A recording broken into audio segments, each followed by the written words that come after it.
Pernah nggak lihat restoran mahal yang selalu penuh dengan pembeli padahal makanannya biasa aja? Sedangkan di sisi lain ada restoran yang enak banget tapi malah sepi. Kenapa ya bisa kayak gitu? Kira-kira jika kamu dikasih dua pilihan restoran iga bakar, kamu akan lebih pilih yang mana? Pertama, restoran yang menggunakan daging premium, bumbu komplit dengan harga yang sesuai, tapi tempatnya biasa aja. Atau yang kedua, restoran iga bakar yang menggunakan resep rahasia dari keluarga bangsawan keraton, tempatnya instagramable banget dengan suasana yang sejuk, nyaman, pelayanannya ramah, dan katanya mulai dari artis sampai dengan pejabat suka makan di restoran ini. Bukan cuma kamu, tapi siapapun orangnya pasti akan lebih memilih restoran nomor 2. Karena dunia ini tuh nggak selalu soal kualitas, tapi soal persepsi. Katanya, kalau kamu bisa bikin orang lain percaya kepadamu, kamu bisa bikin orang itu memilihmu, membeli produkmu, bahkan menjadi pengikutmu. Emang iya? Hari ini kita akan membahas hukum ke-32 dari 48 hukum kekuasaan. Katanya, kalau mau sukses, jangan cuma jual produk, tapi jual mimpi. Ciptakan fantasi, karena orang hidup bukan dari logika, tapi dari harapan dan imajinasi. Katanya, pemilik Tesla, Apple, dan barang mewah lainnya sangat memahami hukum ke-32 ini. Emang iya? Yuk kita bahas. Kamu tahu nggak kenapa orang percaya dengan fantasi? Karena dunia nyata seringkali mengecewakan. Hidup itu sulit, penuh dengan perjuangan, dan seringkali tidak adil. Tapi manusia punya satu mekanisme bertahan. Jika kenyataan terlalu menyakitkan, kita mencari sesuatu yang lebih besar, yaitu fantasi. Hukum ke-32 mengatakan, mainkan fantasi orang banyak. Ini adalah kunci untuk membangun kekuasaan. Orang tidak ingin melihat kenyataan yang biasa-biasa aja. Mereka ingin sesuatu yang lebih. Dan jika kamu bisa memberikan itu, mereka akan mengikutimu. Contohnya, seperti kisah alkemis Bragadino yang berhasil memberikan mimpi kepada negara kota Venesia. Sebagai konteks, Venesia ini adalah negara kota yang maju, kaya, dan makmur di masa lalu. Tapi setelah pergantian zaman, negara ini mengalami kemunduran yang parah. Rakyat Venesia selalu mengidam-idamkan kejayaan masa lalunya. Sampai datanglah alkemis Bragadino, yang katanya mampu mengubah debu menjadi emas menggunakan ilmu kimia. Kemampuannya itu membawa fantasi yang akan mengembalikan kejayaan negara Venesia. Alkemis Bragadino diperlakukan dengan sangat istimewa, dibiayai, dan diberikan kehidupan mewah oleh negara Venesia. Sampai akhirnya dia kabur setelah menikmati segala kemewahan dari kebohongan yang dia ciptakan. Di masa lalu, para raja dan kaisar memahami hal ini dengan baik. Mereka tidak hanya memimpin dengan kekuatan, tapi juga dengan mitos. Di era modern, kondisi ini tidak berubah. Orang-orang yang paling sukses adalah mereka yang bisa menjual lebih dari sekedar produk atau ide, tapi mereka yang bisa menjual fantasi. Fantasi bekerja karena 3 alasan utama. Pertama, emosi lebih kuat daripada logika. Orang lebih mudah percaya pada sesuatu yang membangkitkan perasaan dibanding sesuatu yang hanya berbasis fakta. Kedua, status sosial dan identitas. Fantasi membuat orang merasa lebih dari sekedar individu biasa. Mereka ingin menjadi bagian dari sesuatu yang lebih besar. Ketiga, harapan lebih menarik daripada kenyataan. Jika kamu bisa membuat orang percaya bahwa mereka bisa mendapatkan sesuatu yang lebih baik, mereka akan mengikutimu meskipun itu tidak pasti. Sejarah dan perusahaan besar sudah membuktikan bahwa siapa yang bisa menciptakan fantasi, dialah yang memegang kendali. Dan jika kamu tahu cara menggunakannya, kamu bisa membangun pengaruh yang luar biasa. Tapi bagaimana menciptakan fantasi yang cukup kuat agar orang percaya dan mengikutimu? Bagaimana perusahaan besar dan pemimpin dunia menggunakan strategi ini untuk membentuk opini dan mengendalikan pasar? Kita masuk ke bab berikutnya. Fantasi dalam bisnis, bagaimana merek besar menjual ilusi. Pertama, fantasi adalah strategi, bukan kebetulan.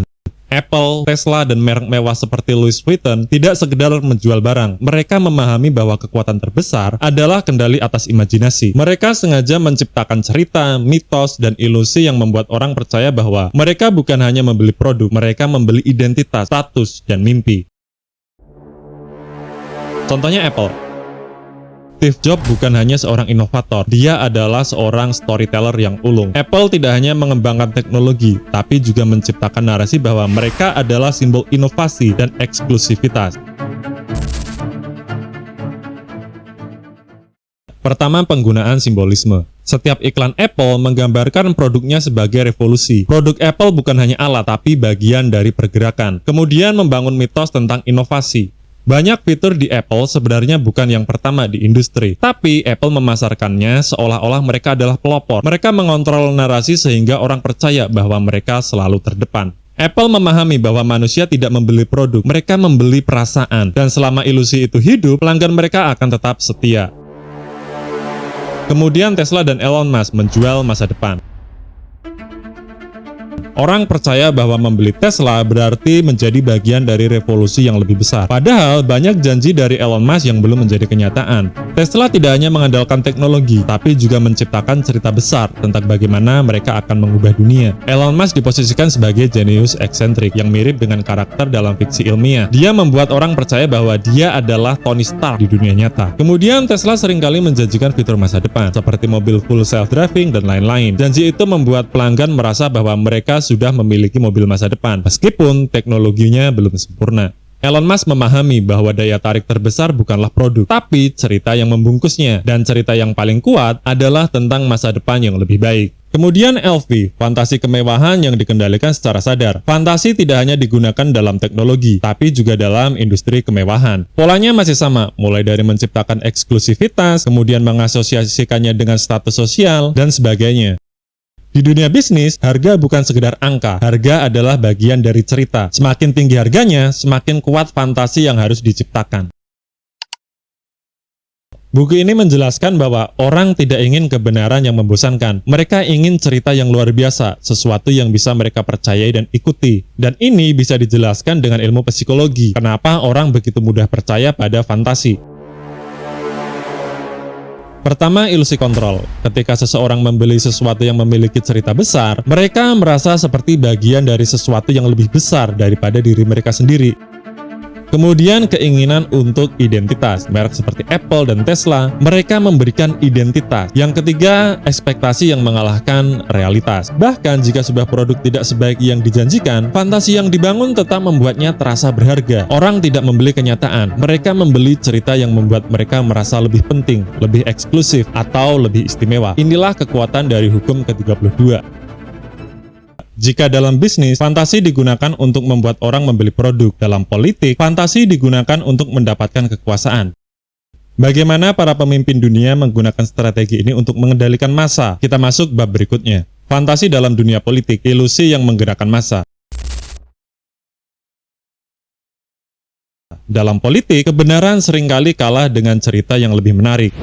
Seorang pemimpin yang mengerti cara membangun fantasi bisa membuat rakyatnya tetap setia, bahkan ketika kenyataan tidak berpihak padanya. Kamu mungkin berpikir bahwa politik didasarkan pada kebijakan dan fakta, tapi dalam realitasnya, politik lebih mirip dengan pertunjukan teater. Yang terpenting bukanlah apa yang benar, tapi apa yang terasa benar bagi orang banyak. Dapat dilihat dari kisah Napoleon Bonaparte dengan mitos jenderal tidak terkalahkan.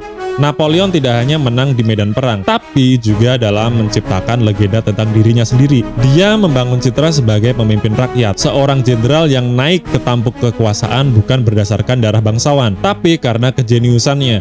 Dia memastikan bahwa setiap kemenangan diperbesar dalam media, dan bahkan kekalahannya dikemas sebagai bagian dari strategi jangka panjang.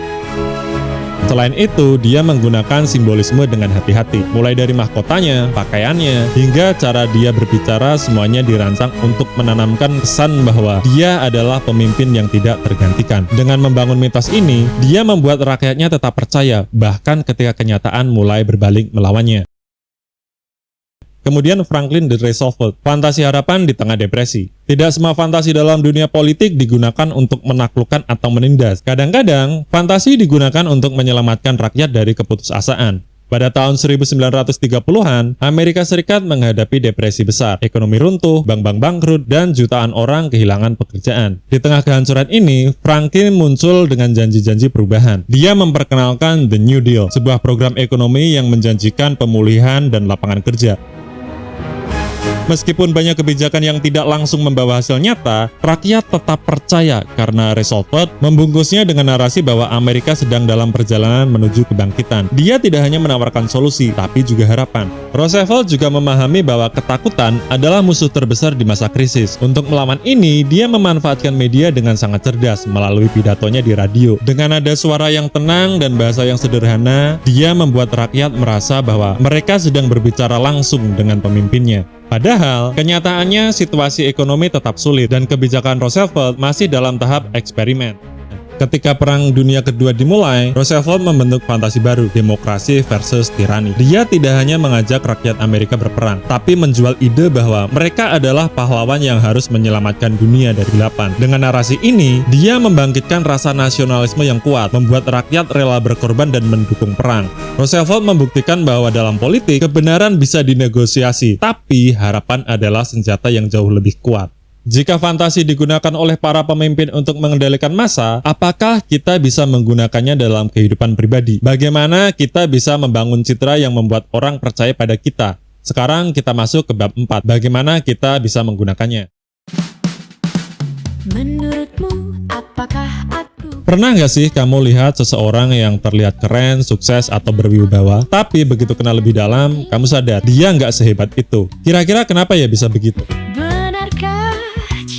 Karena dunia ini bekerja dengan ilusi, bukan dengan kenyataan.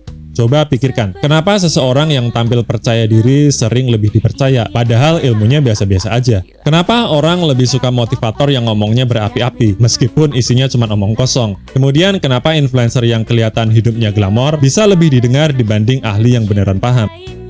Karena manusia suka percaya pada cerita yang menarik, bukan fakta yang membosankan. Mereka ingin percaya sesuatu yang lebih besar, lebih menginspirasi, lebih mudah dicerna. Itulah kenapa fantasi selalu lebih kuat daripada realitas.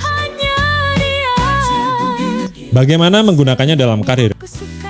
Bukan yang terbaik yang menang, tapi yang terlihat paling baik. Bayangkan ada dua orang yang melamar pekerjaan. Kandidat pertama sangat pintar, tapi canggung saat berbicara. Dia fokus menjelaskan keahlian teknisnya tanpa membangun citra yang menarik. Kemudian kandidat kedua mungkin sedikit kurang pintar, tapi dia percaya diri, berpenampilan meyakinkan, dan tahu cara menjual dirinya dengan baik. Pasti yang kedua akan lebih dipertimbangkan, karena dia membangun ilusi kompetensi, sementara yang pertama hanya mengandalkan kenyataan yang mentah.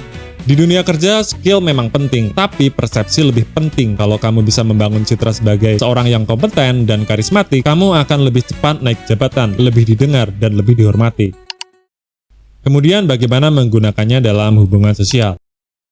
Kamu pernah nggak ketemu sama orang yang biasa aja, tapi semua orang tertarik padanya? Atau sebaliknya, ada orang yang sebenarnya baik, pintar, tapi sering diabaikan. Kenapa ya bisa kayak gitu? Orang yang terlalu mudah ditebak cenderung membosankan, tapi orang yang punya sedikit misteri lebih menarik. Karena manusia punya rasa penasaran. Jika kamu ingin lebih menarik dalam pergaulan, jangan selalu terbuka 100%. Biarkan ada hal-hal yang membuat orang penasaran. Coba lihat tokoh-tokoh besar seperti Steve Jobs atau Elon Musk. Mereka tidak pernah memberikan semua jawaban. Mereka selalu menyisakan tanda tanya. Itulah yang membuat mereka dihormati dan diikuti. Orang tidak jatuh cinta pada fakta, tapi pada imajinasi. Kenapa ada orang yang bisa tergila-gila pada seseorang yang baru dikenal? Kenapa banyak orang lebih tertarik pada yang sulit didapatkan dibanding yang selalu ada? Kenapa seseorang bisa jatuh cinta meskipun pasangannya punya banyak kekurangan?